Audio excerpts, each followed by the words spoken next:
Hello friends, so welcome to my channel that is study Tapri. तो इससे पहले मैं आपके सामने दो वीडियोस ला चुका हूँ बीपीएससी एग्ज़ाम को लेके, Bihar public service commission exam को लेके, जिसमें कि हमने फर्स्ट वीडियो में ये बताया था कि किस तरह से इसका एग्ज़ाम का पैटर्न रहेगा, 3 स्टेजेस में, प्रीलिम्स, मेंस और इंटरव्यू। फिर उसके बाद मैंने बताया था कि किस तरह से आप स्टडी कर सकते हैं, क्या क्या सोर्सेज, बुक लिस्ट के बारे में बताया था, टाइम मैनेजमेंट के बारे में बताया था। आज मैं आपके सामने डिस्कस करूंगा कि किस तरह से आप पॉलिटी को कवर करेंगे for the exam Bihar public service commission. ठीक है, पॉलिटी एक इंपॉर्टेंट रोल प्ले करता है। सभी को पता है कि लक्ष्मीकांत जो बुक है वो पॉलिटी के लिए बाइबल मानी जाती है, और इसके अलावा 6 से लेके 12 तक एनसीईआरटी को भी अगर आप कवर कर लेंगे तो भी वहां से आपका पॉलिटी कवर हो जाएगा। तो मैं स्ट्रेटेजी, टाइम मैनेजमेंट और किस तरह से मेंस के लिए पॉलिटी को कवर करना है वो मैं आपको बताऊंगा। ठीक है, किस तरह से करंट अफेयर को लिंक करना है स्टैटिक पोर्शन के साथ, और आपने फिर उसके बाद क्वेश्चन किस तरह से फ्रेम होगा वो भी सब चीज़ें हम डिस्कस करेंगे। और कुछ प्रीवियस ईयर के क्वेश्चन भी मैंने इसमें पुट किए हैं, तो उनके साथ मिलके जो है हम क्वेश्चन डिस्कस करेंगे।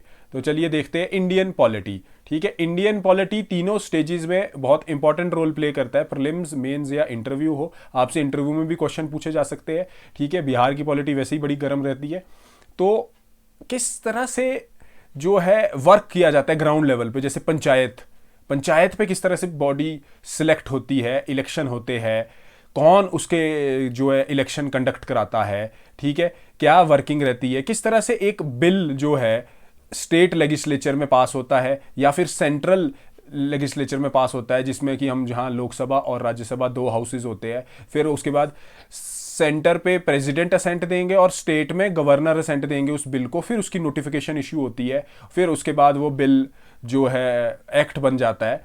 तो ये सभी चीज़ें हम जो है किस तरह से डिस्कस करेंगे और कैसे आपने उसको पढ़ना है वो आपको मैं बताऊंगा। तो आपको बेसिक पॉलिटिकल फंक्शनिंग के बारे में पता होना चाहिए, चाहे वो इंडिया की हो चाहे वो फिर स्टेट की हो। तो इंडियन कॉन्स्टिट्यूशन अगर आपको पूरा पता है तो आप इजीली जो है क्वेश्चन को मार्क कर लोगे प्रीलिम्स में क्योंकि इजी क्वेश्चन आएगा। कई बार आपसे डायरेक्ट क्वेश्चन पूछ लेते हैं कि व्हाट आर प्रेशर ग्रुप्स, नीचे 3-4 डेफिनेशंस दे देंगे और उनके अकॉर्डिंग आपको वो डेफिनेशंस को मार्क करना है। ठीक है, कौन सा आर्टिकल इलेक्शन कमीशन से डील करता है, कौन सा आर्टिकल प्रेसिडेंट से डील करता है, ये सभी आपको पता होना चाहिए। वाइस प्रेसिडेंट का कौन सा आर्टिकल है, ठीक है, एक्स ऑफिशियो चेयरमैन कौन है राज्यसभा का, ये सभी क्वेश्चन जो है बेसिक क्वेश्चन है। और अगर कोई स्क्रैच से भी तैयारी करना है चाहता है तो उसके लिए भी ये स्ट्रेटजी वर्क करेगी। ठीक है, और नेक्स्ट है बुक्स टू कवर पॉलिटी। तो देखो, मैंने आपको पहले ही बता दिया था, एम लक्ष्मीकांत एक इंपॉर्टेंट बुक है, और इसको कवर अगर आपने कर लिया तो आपको कोई भी जरूरत नहीं पड़ेगी कोई और बुक कवर करने की। ठीक है, अगर आप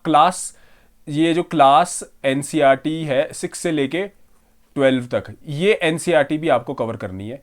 ठीक है, इसमें भी आपको बहुत अच्छी नॉलेज यहां से आपको मिल जाएगी।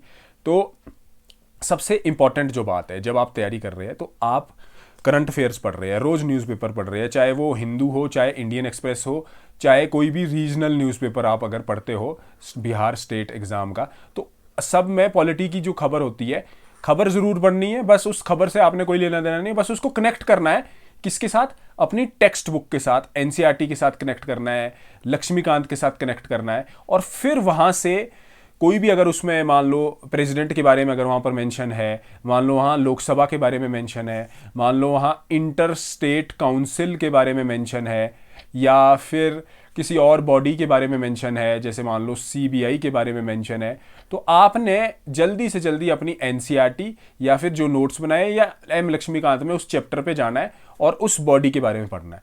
इस तरह से जो है आपको जो ये बुक भी कवर हो जाएगी जल्दी, और एनसीईआरटी का सिलेबस भी आपका बार बार रिवाइज होता रहेगा।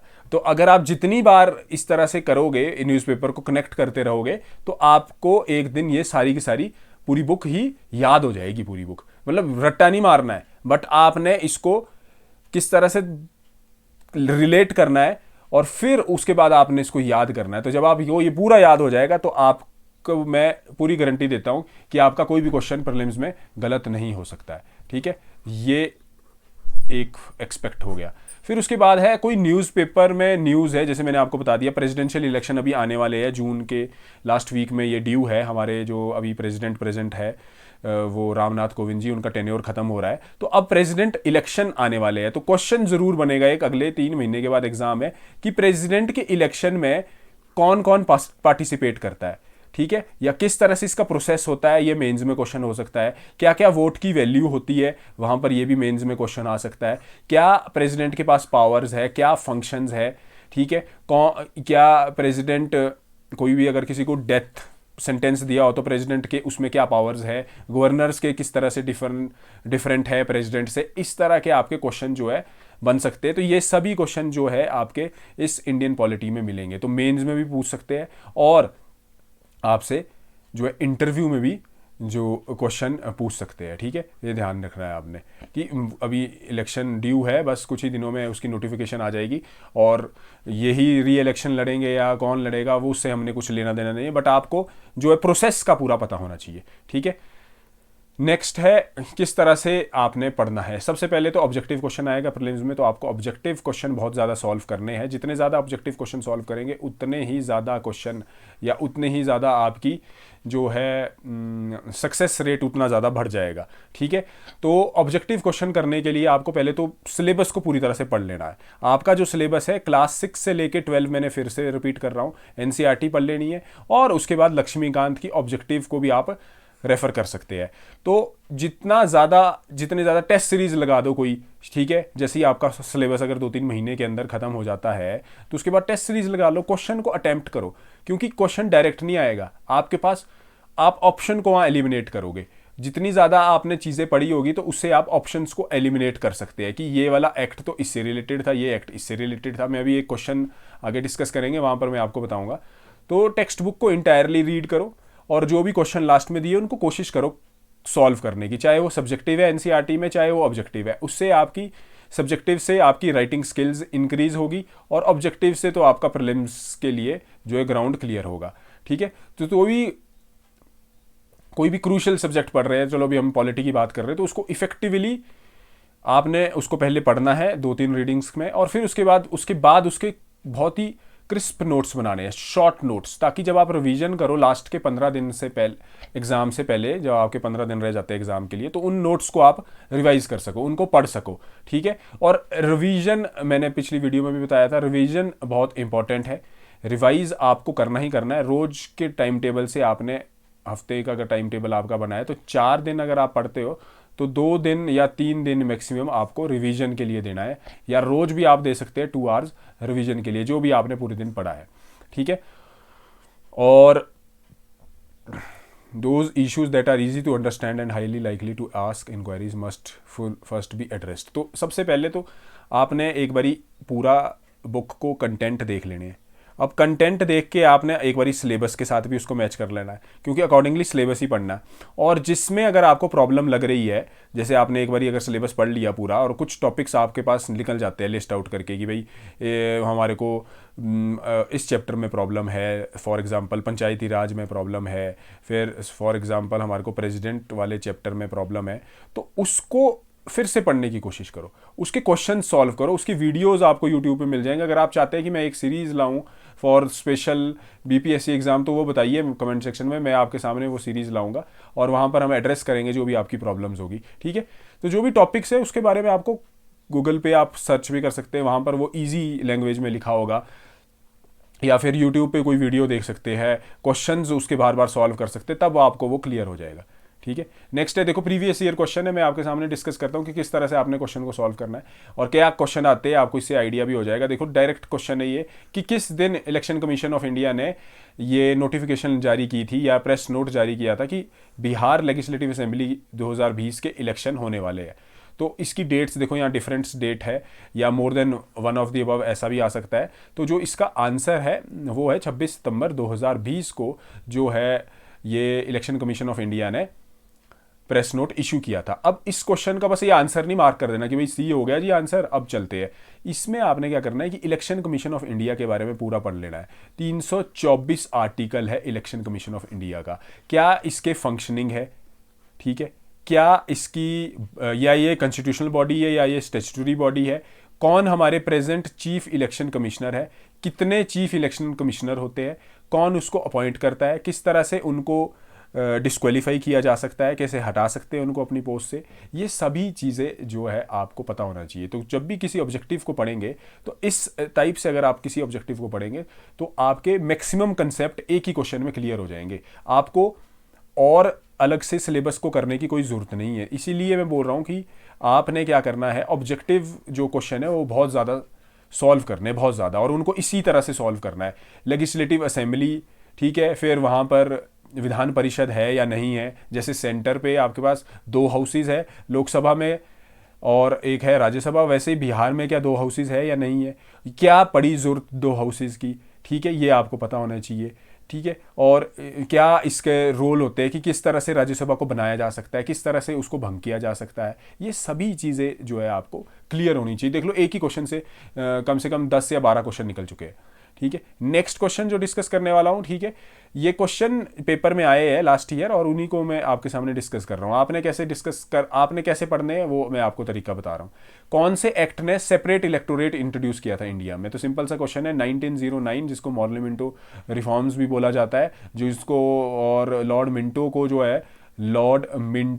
जो है वो, उनको फादर ऑफ कम्युनल इलेक्टोरेट्स भी बोला जाता है, ठीक है। और इन्होंने इंट्रोड्यूस किया था separate electorate on the basis of religion, ठीक है। बाकी अब आपने क्या करना है कि इस एक्ट के फीचर्स तो पढ़ने ही पढ़ने हैं, इसके अलावा जितने भी एक्ट यहां मेंशन है, 1773 सबसे पहले आया था, फिर 1833, 1784, इन एक्ट्स के फीचर भी आपने पढ़ने हैं। तो ये हिस्ट्री का पार्ट हो गया बट है पॉलिटी से लिंक्ड, ठीक है। तो इन एक्ट के फीचर, कौन गवर्नर जनरल थे उस वक्त, किन के टाइम ये आया था, और क्या इंपॉर्टेंट जो फीचर्स है वो पढ़ने, सारे फीचर नहीं पढ़ने, कुछ इंपॉर्टेंट फीचर है और हर एक्ट के कुछ ना कुछ इंपॉर्टेंट फीचर है, उसके ऊपर क्वेश्चन बन जाता है। इसके क्वेश्चन, नंबर ऑफ क्वेश्चंस आपको नेट पे भी मिल जाएंगे, बुक्स कोई रेफर करते हो वहां पर भी मिल जाएंगे, और अगर आप यूट्यूब पे सर्च करते हो तो वहां पर भी आपको आराम से मिल जाएंगे। तो आपने वो सारे सॉल्व करने, ठीक है। नेक्स्ट है, when was citizenship amendment act was pass. देखो ये बहुत ज़्यादा न्यूज़ में था, ठीक है, सीएए, इसके लिए 1 साल तक पूरे दिल्ली में प्रोटेस्ट चलता रहा, ऑल ओवर इंडिया भी बहुत जगह प्रोटेस्ट देखा गया। तो ये क्वेश्चन बहुत इंपॉर्टेंट है। अभी रिसेंटली जो है हमारे होम मिनिस्टर जी, उन्होंने भी बोल दिया है कि हम सीएए को ला के रहेंगे, ठीक है। तो ये चीज़ें जो है दोबारा से न्यूज़ में आ जाती है और आपसे इस टाइप का क्वेश्चन पूछ लिया जा सकता है, ठीक है। तो बेसिकली ये एक्ट जो है 9 दिसंबर 2019 को लोकसभा से पास हुआ था, फिर उसके बाद राज्यसभा से 11 दिसंबर 2019 को पास हुआ था, और इसको प्रेसिडेंट ने असेंट दे दिया था 12 दिसंबर को, ठीक है। तो अब आप यहां से डेट इसको कोई भी चूज कर सकते हैं। तो हमारे पास क्या 11 दिसंबर इसमें डेट आ रही है राज्यसभा से जिस दिन पास हुआ था, और इसकी जो notification ministry of home affairs ने की थी वो करी थी 10 जनवरी, ठीक है। ये सारी डेट्स आपको पता होनी चाहिए, 10 जनवरी 2020, ठीक है। तो 10 जनवरी 2020, तो ये एमएचए ने फिर इसको नोटिफिकेशन इशू की थी और ये एक्ट बन चुका था। तो इस तरह से आपको देखो डायरेक्ट क्वेश्चन है, डेट्स के ऊपर क्वेश्चन आ रहे हैं, फिर मॉर्लेमेंटो रिफॉर्म्स पे क्वेश्चन आ रहे हैं, तो इस टाइप के क्वेश्चन आएंगे। ज़्यादा हाई लेवल के क्वेश्चन नहीं होते प्रीलिम्स में, बेसिक क्वेश्चन होते हैं, बट आपको पता होना चाहिए पंचायती राज डे कब बनता है, क्या डेट है उसकी, ठीक है, थीम क्या है उसका। तो और इस साल वैसे भी हम आज़ादी के 75 साल हमारे कंप्लीट होने वाले हैं, उसके उपलक्ष्य में बहुत सारे इवेंट्स हो रहे हैं, तो उन सब को आपको कवर करना है। बिहार में बहुत सारे इवेंट्स हो रहे हैं, ठीक है, उनको भी सभी को कवर करना है, कौन उसका उद्घाटन करता है और क्या उनके थीम्स है, डे के थीम्स भी आपको पता होने चाहिए, ठीक है। तो नेक्स्ट प्रिपरेशन टिप्स कुछ मैं आपके सामने बताना चाहता हूँ। अगर आप क्लियर करना चाहते हैं बिहार पब्लिक सर्विस कमीशन 2021 को, तो आपके पास कॉम्प्रीहेंशन स्किल्स बहुत ज़्यादा अच्छी होनी चाहिए, एक बहुत ही राइट स्ट्रेटजी होनी चाहिए, और आपको डायनामिक और साथ साथ स्टैटिक सब्जेक्ट को लिंक करने की पावर होनी चाहिए कि किस तरह से आप कोई भी न्यूज़ अगर न्यूज़पेपर में अगर आती है या गूगल पे कोई फ्लैश हो रही है न्यूज़, आजकल तो मीडिया ऑनलाइन ही है, तो आप उसको रिलेट करें, ठीक है। क्या एक्ट है, क्या आर्टिकल है, कौन सा आर्टिकल किससे डील करता है, सेकुलर कहाँ कब ऐड किया था सेकुलर वर्ड, ठीक है, प्रीएम्बल अमेंडेबल है या नहीं है, फंडामेंटल राइट्स के बारे में आपने पढ़ना है, डायरेक्टिव प्रिंसिपल्स के बारे में पढ़ना है, फिर फंडामेंटल ड्यूटीज़ है वो कौन से आर्टिकल में मेंशन है। तो पॉलिटी वैसे तो ईजीएस्ट सब टॉपिक है, बट अगर आप इस पर फोकस करोगे तभी, अगर आप फोकस नहीं करते हो तब नहीं है ये ईजी, ठीक है, बिल्कुल भी ईजी नहीं। तो मेजॉरिटी ऑफ आर्टिकल्स तो आपको डायरेक्ट याद होने चाहिए। तो बहुत से सिंपल क्वेश्चन डायरेक्ट पूछ लिए जाते हैं, कई बार आप हार्ड क्वेश्चंस की तैयारी कर लोगे बट वहाँ पर बहुत ही सिंपल क्वेश्चन पूछ लिए जाएंगे, ठीक है। और इसको इफेक्टिवली रिवाइज करोगे जितना ज़्यादा, तभी आप क्वेश्चन जो है पेपर में सॉल्व कर सकते हो और वहाँ पर आंसर को सही मार्क कर सकते हो। तो सर मैंने एक ही चीज़ को बार बार रिपीट कर रहा हूँ, और इसमें भी मेंशन है कि डायनेमिक और स्टैटिक जो पोर्शन है उसको आपको रिलेट करना है, कौन सा आर्टिकल किससे रिलेटेड है। जैसे अभी मैंने बताया कि प्रेसिडेंट की इलेक्शन आने वाले हैं, इलेक्शन कमीशन की अपॉइंटमेंट हुई है अभी रिसेंटली, या ऐसे और भी कोई अपॉइंटमेंट होती है किसी भी कॉन्स्टिट्यूशनल बॉडी में, तो आपको उसके बारे में पता होना चाहिए। और डिफरेंट कॉन्स्टिट्यूशनल बॉडीज़ का एक चैप्टर है एम लक्ष्मीकांत में, वो आपका बिल्कुल क्लियर होना चाहिए कि कौन कौन सी जो है आपकी कॉन्स्टिट्यूशनल बॉडीज़ है और उनकी क्या पावर है, ठीक है। तो आप प्रीवियस ईयर क्वेश्चंस को देखो, अगर आप को कोई प्रॉब्लम है तो मैं आपके सामने एक सीरीज लाऊंगा प्रीवियस ईयर क्वेश्चंस की, उससे आपको डिफ़िकल्टी लेवल पता लग जाएगा कि क्या डिफ़िकल्टी लेवल उसमें आता है और कैसे इजी क्वेश्चन उसमें आते हैं, मॉडरेट क्वेश्चन कैसे होते हैं, ये सभी चीज़ें आपको वहाँ पर क्लियर हो जाएगी, ठीक है। सो ये था आज के लिए पॉलिटी की स्ट्रेटजी मैं आपके सामने डिस्कस की। अगली मैं हिस्ट्री और या फिर इन्वायरमेंट की स्ट्रेटजी आपके सामने डिस्कस करूँगा। So thank you for watching and please like, subscribe and share this channel with your friends.